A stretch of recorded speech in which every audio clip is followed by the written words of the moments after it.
On commence donc par cette voiture de police qui a été incendiée à Paris en marge du rassemblement des policiers contre ce qu'ils appellent la haine anti-flic. Et le parquet de Paris a ouvert une enquête aujourd'hui pour tentative d'homicide volontaire car il y avait 2 policiers à l'intérieur du véhicule lorsqu'il a été attaqué. Un petit peu plus tôt, quelques 300 manifestants contre les violences policières avaient été refoulés de la place de la République à Paris où avait lieu la manifestation des policiers. Le récit de Myriam Zéhar. Un cocktail Molotov vient tout juste d'atteindre cette voiture de police par la lunette arrière. Le véhicule s'immobilise. Les 2 agents, le conducteur et la passagère, réussissent à sortir. Le policier est violemment pris à partie par un individu masqué et armé.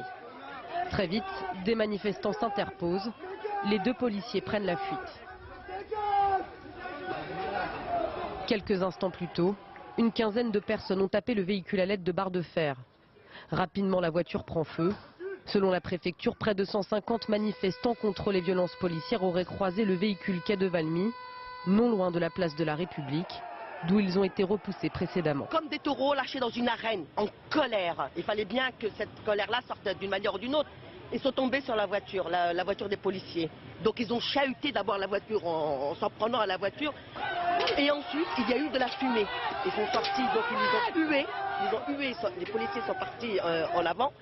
Et la voiture a commencé à prendre feu. Arrivés sur les lieux, il faudra plusieurs minutes aux pompiers pour éteindre le feu. Les 2 policiers légèrement blessés souffrent de contusions.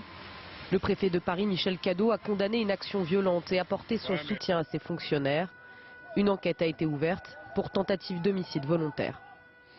Et dans plusieurs dizaines de villes en France, les policiers se sont rassemblés pour protester contre les violences dont ils font l'objet. Oui, des policiers qui se plaignent de l'attitude des manifestants de plus en plus violents.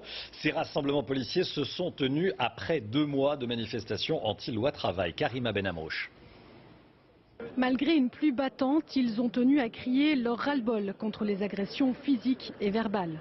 À Nantes, depuis mars dernier, 15 manifestations anti-loi travail ont eu lieu, toutes entachées par de violents affrontements. 200 policiers et gendarmes se sont rassemblés pour dénoncer ce qu'ils appellent une haine anti-flic. Quand on voit que le fonctionnaire de police à Nantes a été jeté à terre, on lui a retiré son casque avec une volonté de tuer, là on peut affirmer qu'on a face à nous des personnes qui sont criminelles et pas simplement des manifestants. Quelques Nantais ont tenu à rejoindre les manifestants pour exprimer de leur solidarité.